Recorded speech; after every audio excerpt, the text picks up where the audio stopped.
Hello everyone, and this is Sheniynah Richardson with SheRich Educational Consulting, and I am bringing you a brand new blog series called Inclusive and Diversified Classroom Management 101. And for this first blog, I will be talking about what the hook gonna be. Now, first, let me address what is classroom management. Classroom management is the flow and distribution of information. The evidence of this info being received is the grand prize, student engagement. Also, I'm going to tell you what classroom management is not. It is not consequence and rewards. And I know a lot of you educators are like, what? What are you talking about? How do you manage a classroom without consequence and reward? Well, you do that by making real-world connections, making the lesson relatable and easy to understand. And a hook, a good hook, is what you need to connect the lesson to what exists in the world, in the student's world. So I asked, what the hook gonna be? So what is a hook? Basically, a hook is your cover page. It is the packaging of your lesson plan. So you're thinking, my lesson plan needs a cover? I don't have time for this. And that's why I am here to challenge your mindset today. A hook is something so small yet crucial. It is the agitator of student interest. Example, why do most people prefer Fruit Loops over Fruitios? Is it because Fruit Loops taste better than Fruitios? Well, some people might think that Fruit Loops do, but they're all the same ingredients. However, it is the packaging.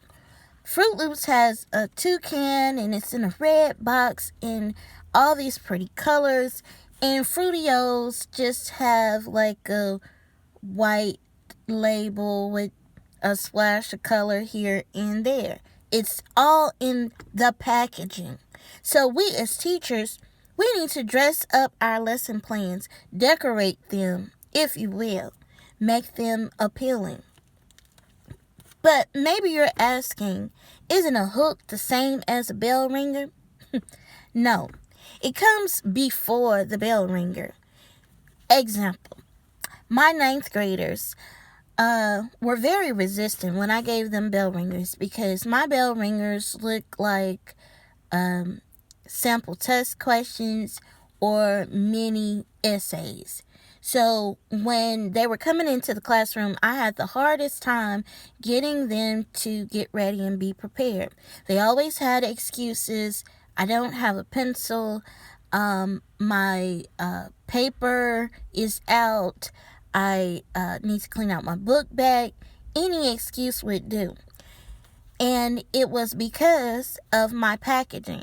I used my bell ringer as my packaging rather than a hook. So on the surface, it looked like all that we were going to do in class today was write or take tests.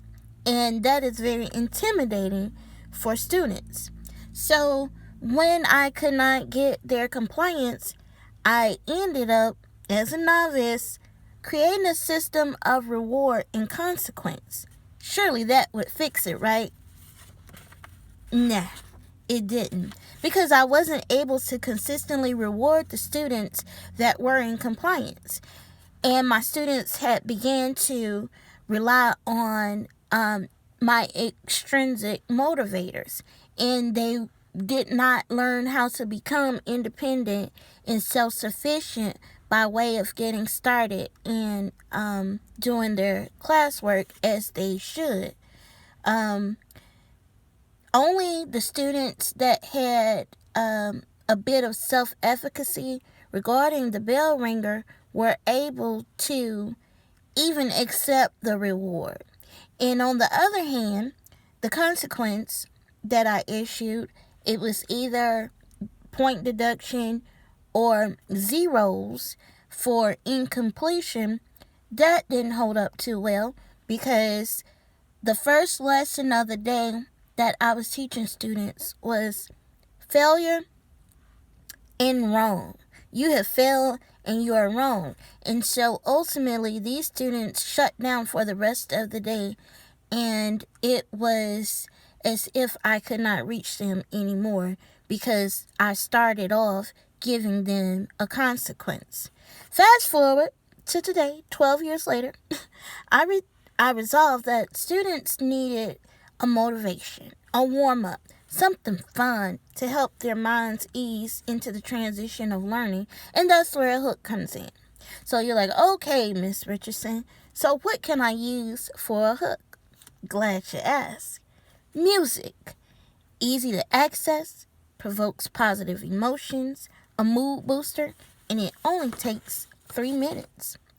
So you can do something like establish a class theme song, because a few songs, and you could browse a few songs and let the class vote on what would be the theme song as the day gets started. Or you can choose a song that relates to a topic or theme that you will be covering during that class period. This song can play while students are entering the classroom and getting set up for the day. Their defense is now down about learning. The end of the song can ultimately be used to cue that it's go time. It's time to be in your seat. It's time to have pencils out, books ready, and you're ready. My 8th graders, another year, were reading Fahrenheit 451. So, as my hook, I used the Temptations' Bowl of Confusion. And I had the song playing, and it was awesome because I can hear students asking, like, have you all heard that song before? What is this? What's going on? What are we going to do today? And their minds started gearing up towards what were we going to do today. It built anticipation for them. So I stopped the song, stopped the video after the song was over, and I said, okay, so now we're going to go into the bell ringer. And I played the song again, and I added the task that they were to listen to the song and jot down the examples of confusion that were noted in the video. And so I played it again, and they listened, and they wrote down the examples. And I said, okay, now that we've read Fahrenheit 451, think back to some examples in the text that parallel with what you heard in the song. Write these down, and we're going to compare and contrast. So that was my hook, bell ringer, and intro all in one. And the ultimate class assignment, it definitely was to read. It definitely was to take a test.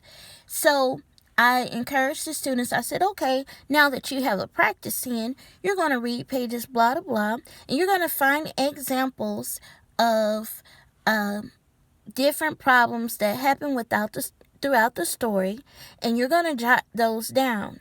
So you're reading to find the examples of a dysfunctional society, as you already have examples from your bell ringer and the song that I played for the hook. It was flawless engagement.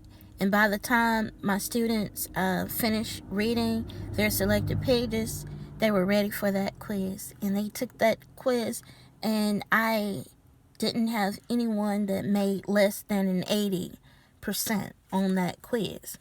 So the classwork, by the time we got to that point, it wasn't intimidating anymore.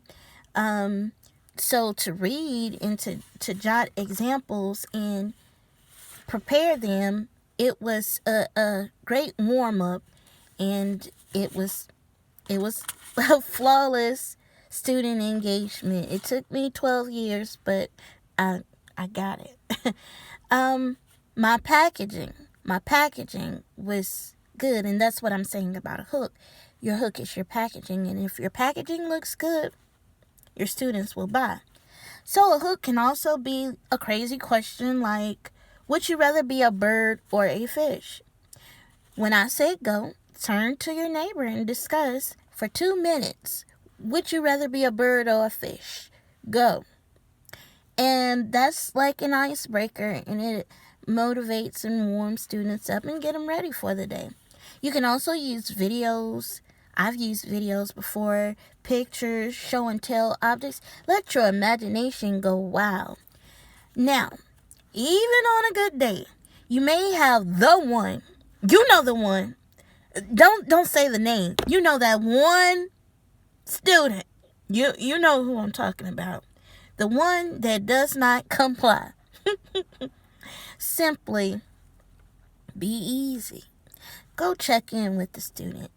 Ask, what do you need from me to get started? How can I help you? Do not automatically assume that students are in deliberate rebellion. The mere act of caring does wonders for classroom management. Discipline should always be the last resort.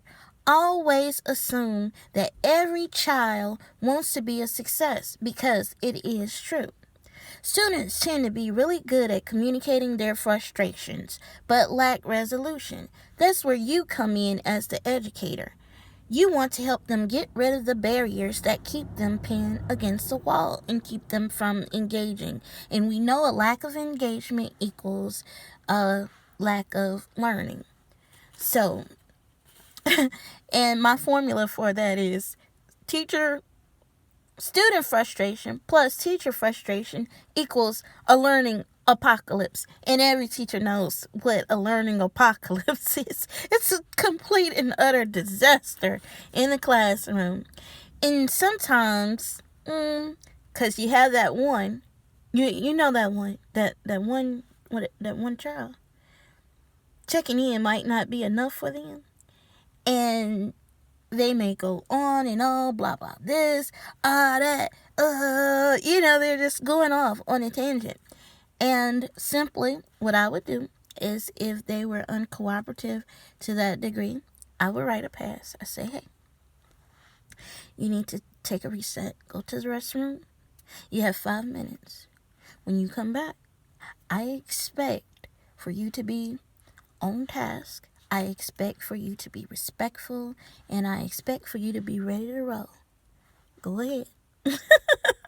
and that was my lecture. And every time I've done that, I've never had any problem with the student coming back to the classroom being disruptive and not engaging, because I set that expectation that, hey, I see you're frustrated. You need a minute. Go ahead. Get yourself together in a good headspace. Come back, and we're going to work. So, that is a way of, softening the situation instead of, imposing harsh discipline. So, in closing, I ask, what the hook gonna be? So, you need to think about what your hooks will be. You need one every day for each lesson, yes. So what the hook gonna be? I would love to hear your comments and questions. Hit me up below, and make sure you check in on next Sunday. New videos every Sunday for blog number 2. Why you should never tell your students to be quiet. Stop talking. Listen to me. And you already have an idea about why you shouldn't do that. Don't forget to like and subscribe for the latest. Thank you. I enjoyed my time, and I look forward to chatting with you again.